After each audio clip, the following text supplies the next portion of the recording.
Dios hizo las instrucciones en el libro de Éxodo sobre el arca, dijo que cualquier persona que la tocara moriría. Así que no importaba lo bueno que iba a hacer Usa, de decir, bueno, voy a evitar que caiga el arca, que caiga el barro, y por eso la afirmó, pretendiendo que sus manos eran más santas que la tierra que obedece a Dios. Y por lo tanto es la actitud con la cual nos enfrentamos.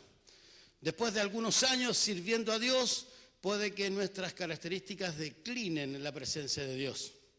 Y nosotros no nos damos cuenta porque estamos en un ritmo, estamos en un acostumbramiento que lentamente va deslizándose nuestra relación con Dios. Y de eso se trata la reanimación, de eso se trata la reactivación en nuestra vida espiritual del bronce al corazón, porque el bronce representa el altar de bronce, el altar donde se hacía el sacrificio. Pase la próxima, por favor.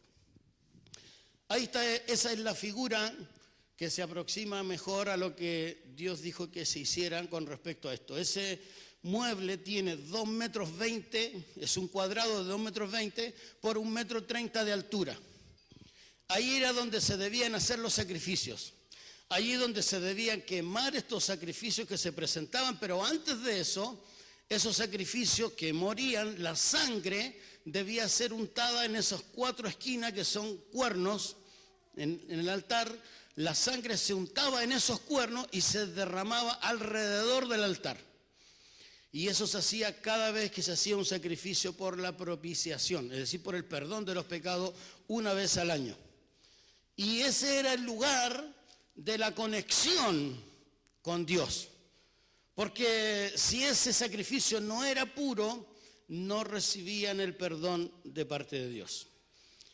Y esta es la primer conexión que tenemos con respecto a la figura del Pentecostés, porque este es un tipo de Pentecostés. Este es algo que en el Antiguo Testamento se muestra para la comprensión posterior de lo que sucede el día de Pentecostés, de lo que vamos a entender un poquito hoy. Quiero que leamos la Biblia en el libro de Levítico, el capítulo 9.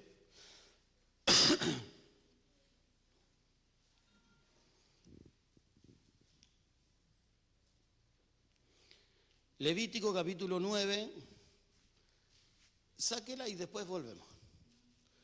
Levítico 9, versículos 8 y 9.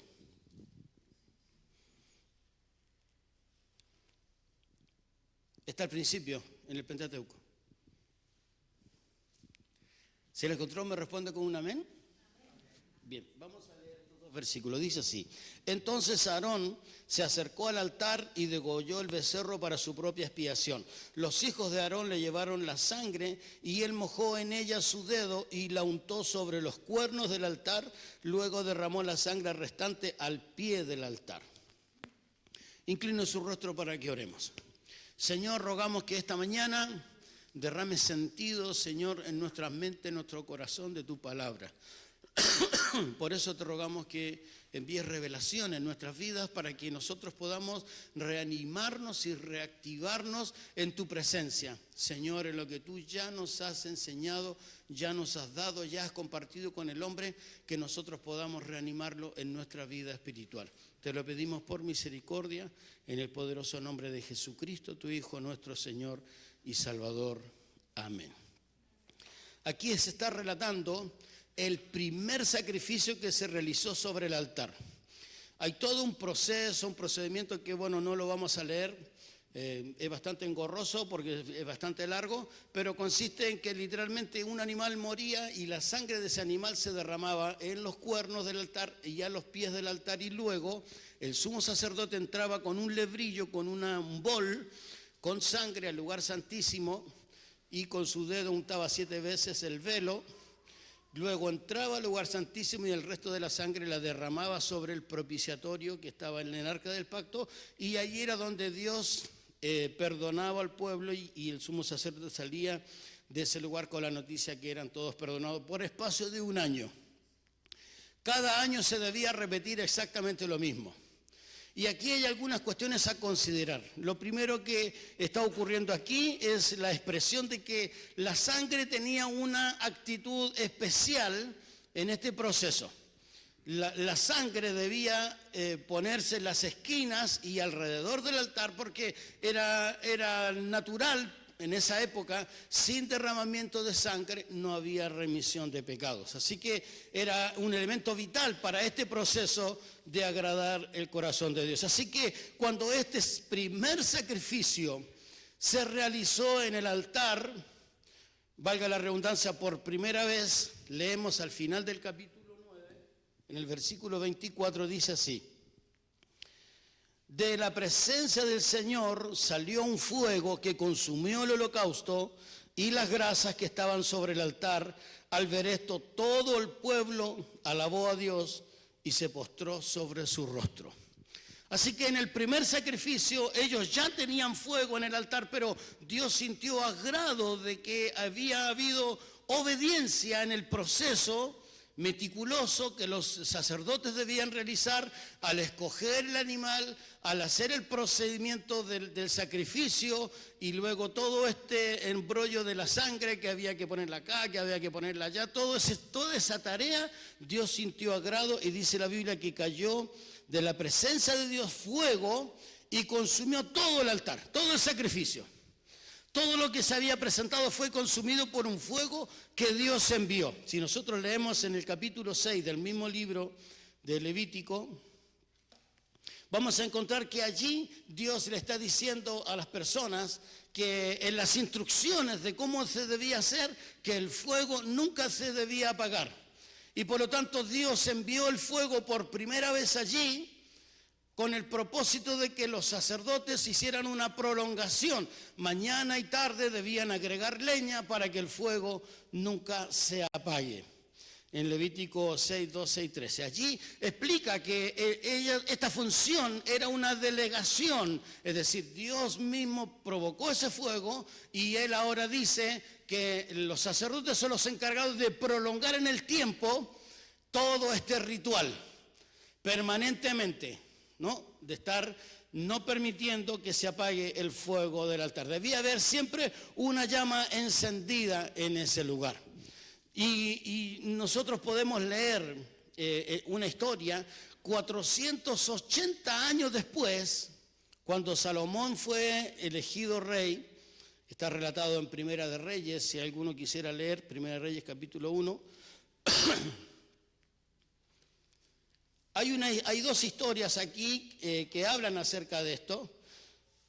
Aún después de 480 años, dice la palabra del Señor, que había sido elegido Salomón por rey, y obviamente había muchas personas que aspiraban al reino a la muerte de David, varios de sus hijos que se habían rebelado y querían obtener también ese lugar, pero David eligió a Salomón, oró por él, y cuando lo puso al frente, algunos se habían reunido para confabular y tomar el reino, y esas personas, cuando escucharon que fue nombrado Salomón rey, tuvieron miedo porque ellos estaban contra Salomón. Uno de ellos era Adonías. Dice literalmente la Biblia en Primera de Reyes capítulo 1, versículo 49 en adelante, dice: cuando los invitados de Adonías escucharon esto, temblaron de miedo de que Salomón había sido nombrado rey, se levantaron y se fueron a sus casas. Adonías, lleno de miedo por lo que Salomón podría hacer, corrió al santuario y se agarró de los cuernos del altar. Algunos fueron a decirle a Salomón: Adonías tiene miedo del rey, ha ido a agarrarse de los cuernos del altar y suplica que me jure el rey Salomón que no me matará. Porque Adonías sabía que aún después de 480 años desde que Moisés había establecido el altar, que la sangre que era derramada en esos cuernos y en el piso del altar traía inmunidad. Pero él debía estar aferrado, es decir, tenía que estar agarrado de los cuernos. No era una simple actitud de decir, bueno, los cuernos traen inmunidad y por eso no me pueden hacer nada. Él estaba al estar aferrado, al estar asido de los cuernos, estaba parado sobre la sangre que era derramada alrededor del altar. Así que estaba parado de la sangre y aferrado con esa sangre que era la representación del perdón de Dios. Y tiene mucho sentido que haya sido así, porque esa sangre daba el perdón a todo el pueblo.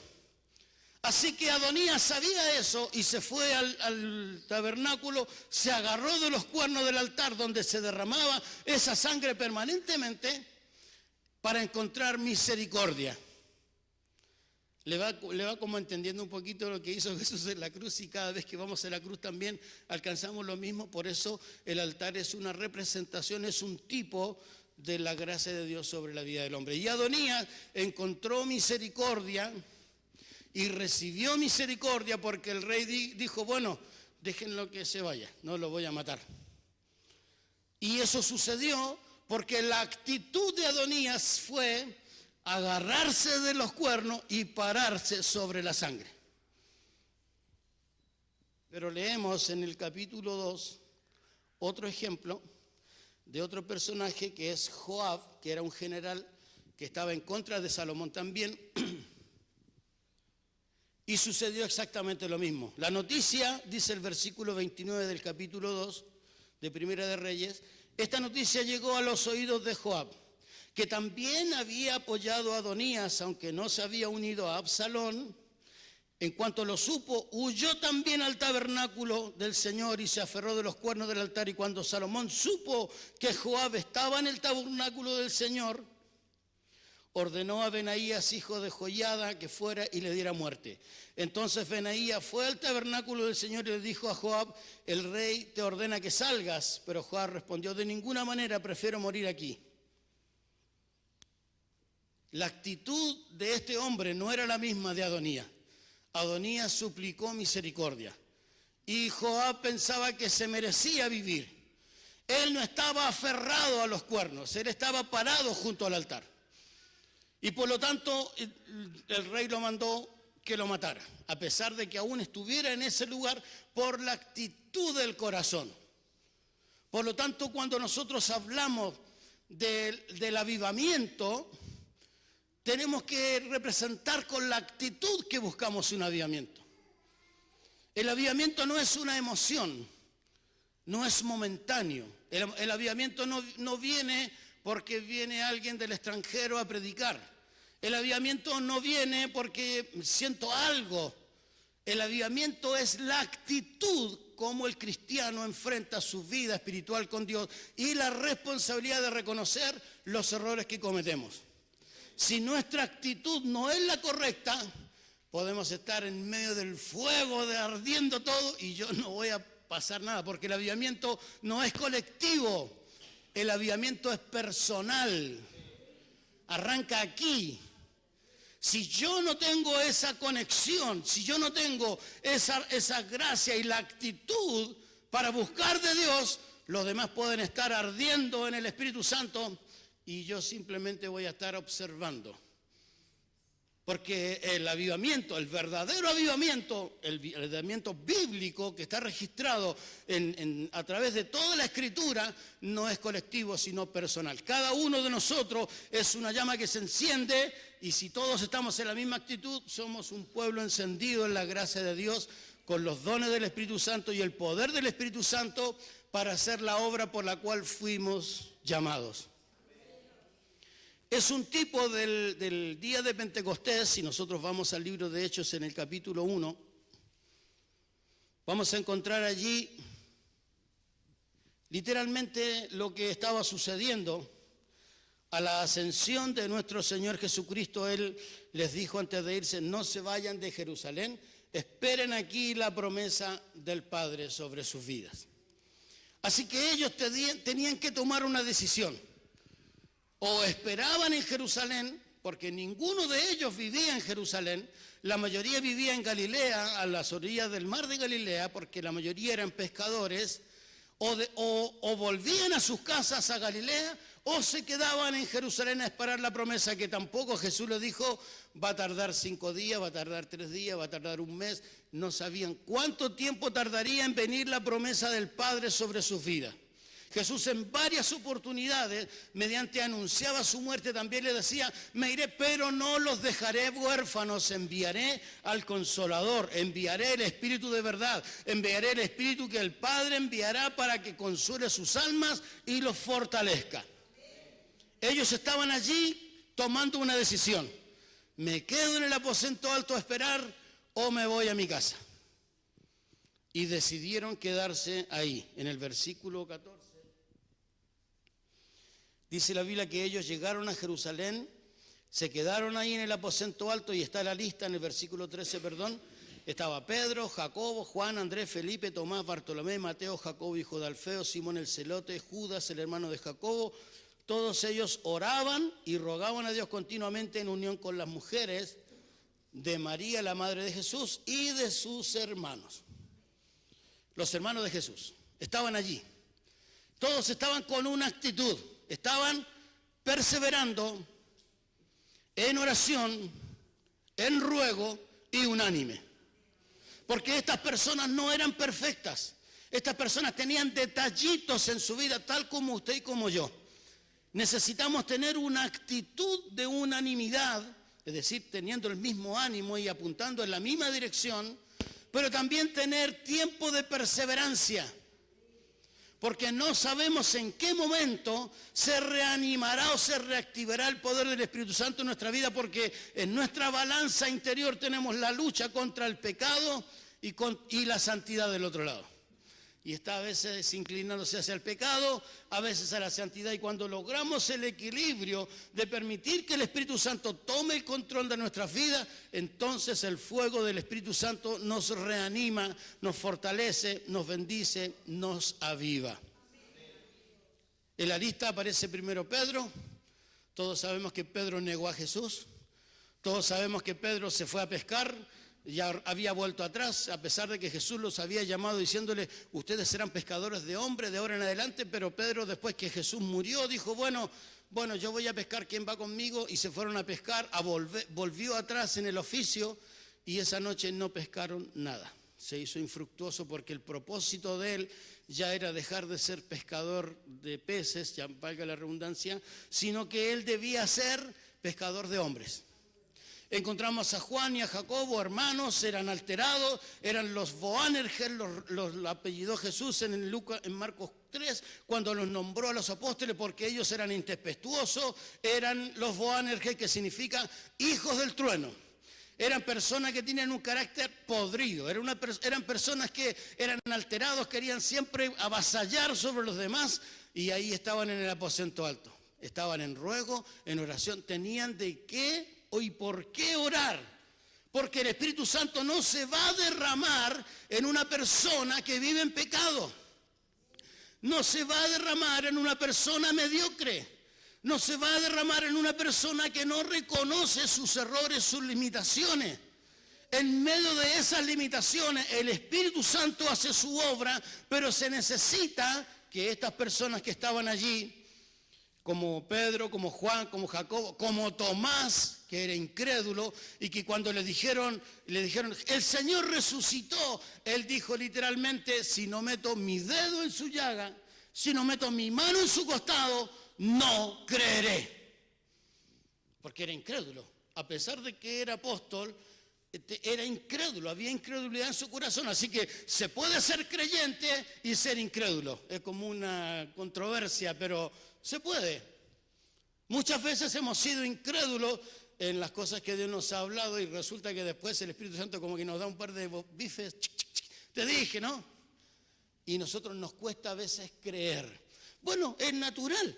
Y ese hombre había subido a perseverar, a orar, con ruego y en unanimidad con las demás personas. Todos los que estaban en el aposento alto tenían sus cosas, hermano. Estaban los hermanos de Jesús.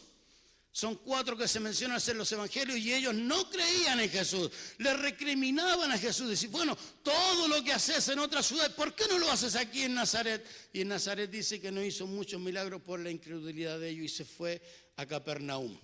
Así que ahí estaban los hermanos de Jesús también. Y todos tenían su peso. Todos tenían cargando la vergüenza de la muerte de Judas, que era uno de los 12. Que no tan solo se había eliminado él mismo, sino que además había traicionado con un beso a Jesús.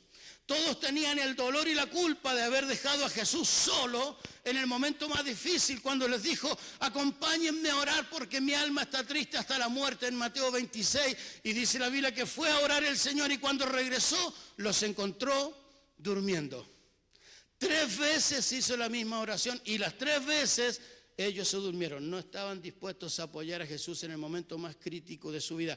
Todos esos pensamientos estaban circulando en el aposento alto sobre estas personas. Así que cuando ellos oraban, literalmente estaban pidiendo perdón, literalmente estaban reconciliándose con Dios, reconociendo sus errores. No es que estaban ahí sentados tomando mate diciendo, bueno, esperemos que no tarde la promesa porque estamos re preparados para recibir el fuego. Queremos arder como tizones encendidos, pero se necesita la actitud para ello. Sin eso, nosotros no pretendamos creer que porque hay un mover del Espíritu Santo allá, viajamos para allá y vamos a volver encendidos. No es así, hermano. Debemos tener la actitud correcta para poder recibir un avivamiento genuino del Espíritu Santo en nuestras vidas. Y el avivamiento genuino del Espíritu Santo no es arrastrarse por el piso, no es gritar ni reírse, es cambiar.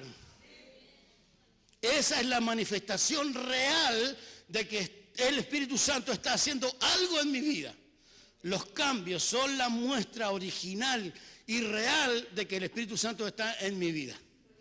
Pero lo glorioso de todo esto, y porque el tipo de este altar de bronce se transforma en un tipo de el Pentecostés, es porque nosotros tenemos más garantía que Pedro y todos los apóstoles que estaban en el aposento alto. Porque no estamos esperando una promesa que no sabemos cuándo vendrá. Sabemos que vendrá en nuestras vidas cuando tengamos la actitud correcta. La otra garantía es que el apóstol Pablo nos escribe literalmente, ¿no saben ustedes que ustedes son el templo del Espíritu Santo y que Él vive en ustedes? No estamos esperando que Él venga, lo tenemos aquí. Lo dice la palabra, lo creo. Tenemos el Espíritu Santo, así que no estamos simplemente esperando que venga el Espíritu Santo sobre nuestra vida. Es un error pedir que Él venga. Él ya está en mi corazón, dice la Escritura. Lo que tengo que hacer es permitir que el Espíritu Santo indague en todas las áreas de mi vida y no tenerlo restringido a un pequeño sector de mi corazón. Es decirle, Señor, te abro todas las puertas de los secretos de mi vida para que tú tomes todo el control de mí.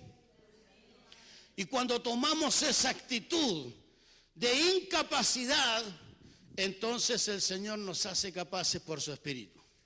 Cuando le presentamos las imposibilidades del hombre, es cuando el Señor las hace posible por medio del Espíritu Santo en nuestras vidas. Pero necesitamos, amados hermanos, tomar un tiempo. Ellos no sabían cuándo vendría y dijeron, bueno, nosotros somos de otro lugar, pero nos vamos a quedar en Jerusalén hasta que recibamos la promesa. Y esa actitud de perseverancia se transmite o se traduce a nuestro tiempo actual diciendo, no voy a cesar de vivir en santidad, de buscar a Dios, de leer su palabra, de orar, hasta que el Espíritu Santo no me llene. Es la actitud la que va a marcar la diferencia.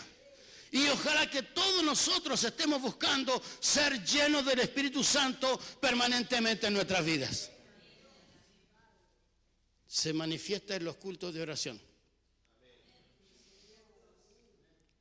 Que bueno, en los cultos de oración 30, 40, 25 o a veces menos. Y debiéramos estar todos, hermanos. Si tenemos esta necesidad, si tenemos este deseo de ser reavivados, reanimados por el poder del Espíritu Santo, si deseamos volver a ese primer amor, tenemos que estar en la oración. Tenemos que dar prioridad a buscar el rostro de Dios. Es solo media hora. O sea, no es que estamos 5 horas, vinimos aquí y traemos un colchón para quedarnos toda la noche. No, hermano, es media hora de oración. Pero esa media hora puede transformar el resto de nuestra vida. Esa media hora puede hacer lo que no he podido hacer en tanto tiempo. Pase la próxima, por favor. Todo esto lo ha preparado el Señor para nosotros. Dígale que tiene al lado, Dios lo preparó para vos. Dios lo preparó para vos, hermano. Mire la comparación. En el altar, el fuego provino de Dios, y lo hemos leído en Levíticos 9 al final del capítulo. El fuego del cielo vino y consumió. Y en el día de Pentecostés, en nuestro corazón, donde se debe manifestar, el fuego también se asentó sobre las cabezas y también vino de Dios. Era una promesa que se cumpliría en ellos. Vino y se asentó en sus cabezas, porque la cabeza es la representación de todos nuestros conflictos, problemas, intereses, deseos. Todo está allí, la mente, ¿no? Es una representación simbólica. Dios desea quemar, porque el fuego es purificador.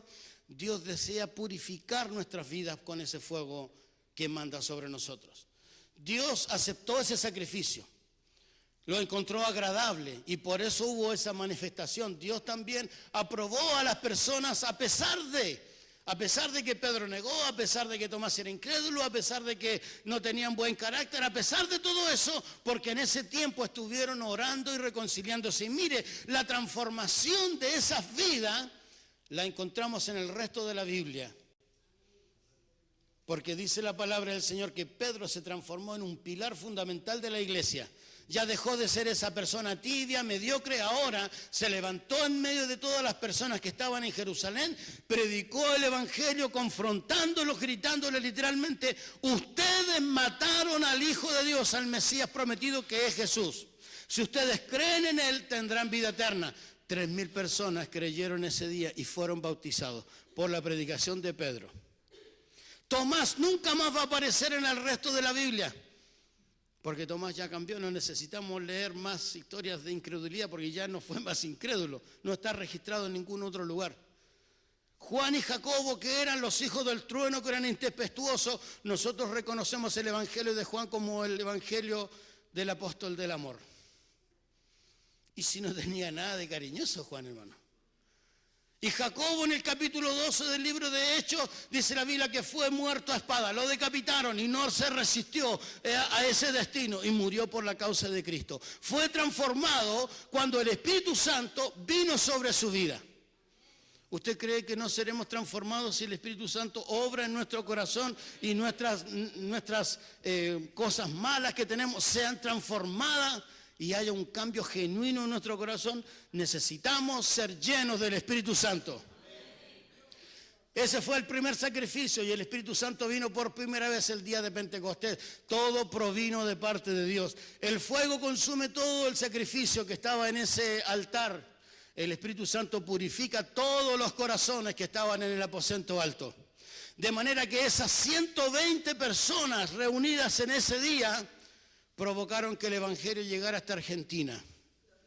Y después de 2000 años, en lo último de la tierra, porque si nos paramos en Israel, Argentina es el otro extremo, es el extremo de la tierra para ellos somos nosotros. Y llegó acá porque cumplieron la gran comisión, porque estaban capacitados por el Espíritu Santo para las transformaciones de su vida y para prolongar, a pesar de todas las grandes persecuciones que hubo de los emperadores romanos tan sanguinarias. A pesar de todo eso, prevaleció y el evangelio lo tenemos hoy en las puertas de nuestra casa. Y fue por el Espíritu Santo. Y fue porque fueron llenos del Espíritu Santo. Y fue porque ellos fueron transformados por el Espíritu Santo. Porque el Espíritu Santo provino de parte de Dios. Dios demanda que el fuego no se apague y transmite esta responsabilidad a los sacerdotes. Eran personas que estaban encargadas de cortar la leña, de recolectarla, de almacenarla y alimentar el altar día y noche para que ese fuego no se apague. Se nos invita a nosotros también a estar siempre llenos del Espíritu Santo. Pero esa responsabilidad no es de otra persona. Esa es mi responsabilidad. Es mi responsabilidad. Yo soy responsable si soy lleno del Espíritu Santo o no. Usted ya sabe que cuando el pastor dice que va a terminar, ¿le queda cuánto tiempo? Bueno, ríase, es una broma, ¿no? Cuando el pastor dice que va a terminar, quedan 40 minutos de prédica. Termino con este versículo. Leamos todos juntos. Romanos capítulo 12. Ponga la siguiente, por favor. No lo busque, acá leamos. Todos juntos a una voz. 1, 2, 3. Así que, hermanos, os ruego por las misericordias de Dios que presentéis vuestros cuerpos en sacrificio vivo, santo, agradable a Dios, que es vuestro culto racional. Este es el culto. ¿Y qué debemos hacer? Presentar nuestros cuerpos como un sacrificio vivo. En el altar el animal moría. En este altar no muere. Es un sacrificio vivo. Y somos nosotros. Pero es un sacrificio que es santo y que es agradable delante de los ojos de Dios.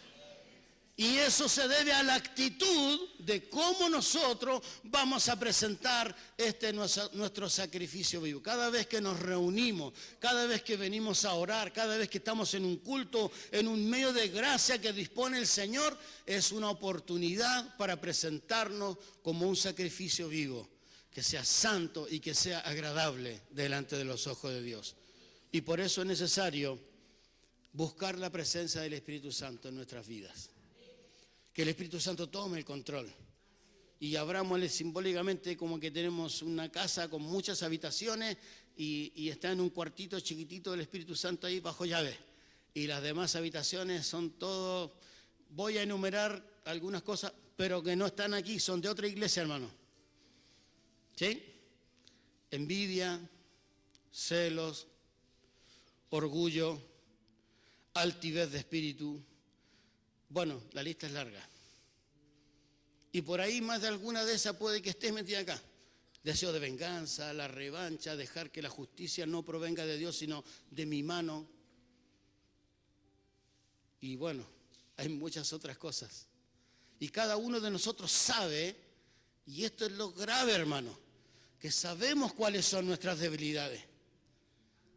Permitamos al Espíritu Santo que se abran todas esas puertas y que el Espíritu Santo comience a transformar esa realidad espiritual en lo que Dios desea de todos nosotros. Porque hemos sido llamados para buenas obras. Dios no nos ha dado un espíritu de cobardía, sino de amor, de poder y de dominio propio. Y es tiempo que la iglesia tome esta actitud, porque si queremos impactar a los que viven a nuestro alrededor, si queremos impactar a nuestra familia, a nuestro barrio, no va a suceder simplemente teniendo una cara linda. Va a suceder cuando seamos transformados por el fuego del Espíritu Santo, cuando seamos encendidos en la gracia de Dios, cuando nuestra vida esté mostrando a Jesús en la calle, en el trabajo, en la escuela. Cuando eso suceda, las demás personas comenzarán a testificar en su corazón: este hombre, esta mujer, algo diferente tiene. Hay algo especial en esa vida, no van a saber entender de qué, pero nosotros sabemos que la influencia del Espíritu Santo sobre los demás se provoca cuando la iglesia tiene un culto santo, agradable y vive de una manera digna en la presencia del Señor. Por lo tanto, es necesario que nuestra actitud sea la adecuada. Y hay libertad para hacerlo. Si querés saltar, puedes saltar. Si querés levantar la mano, levántala. Si querés orar, arrodíllate a orar. Estás en la presencia de Dios. Es la actitud la que va a cambiar la diferencia. Porque a veces podemos cantar la letra que está acá en la pantalla, pero no tenemos ni idea de qué significa, ni sentimos, ni nos identificamos en nada de lo que dice, o simplemente la repetimos porque la aprendemos de memoria, pero no tiene ningún impacto en nuestra vida. Por eso la adoración es lo trascendente en este culto racional, porque la adoración es la que sale de nuestro corazón. La adoración de nuestra vida delante de la presencia de Dios, en los momentos de adoración, es lo más cercano a abrir nuestro corazón para que Dios nos ministre. necesitamos ser buenos adoradores, con la actitud correcta, para que finalmente lo mismo que pasó en el bronce pase en nuestro corazón. Póngase de pie, por favor. Señor, te damos muchas gracias, porque en tu infinita misericordia tú nos permites, Señor, poder reflexionar. Gracias, Señor, por ser habitación, por ser templo del Espíritu Santo. Señor, y aunque muchas veces tenemos acciones indignas delante de ti, tú sigues estando ahí, Señor. Aunque muchas veces no te hemos abierto las puertas realmente, tú sigues estando allí golpeando la puerta y llamando a todo aquel que la abra. Señor, en el nombre de Jesús te agradecemos por esta palabra, porque trae también reprensión, enseñanza, consuelo a nuestras vidas. Y ayúdanos, Señor, para que todos nosotros busquemos tu rostro, para que juntos podamos perseverar, podamos estar unánimes y juntos también podamos recibir las promesas que tú tienes sobre nuestras vidas. Te honramos, te bendecimos, te exaltamos, te damos toda la gloria, la honra, la alabanza, y lo hacemos a través de Jesucristo nuestro Señor y nuestro precioso Salvador. Amén y amén. Denle un fuerte aplauso al Señor.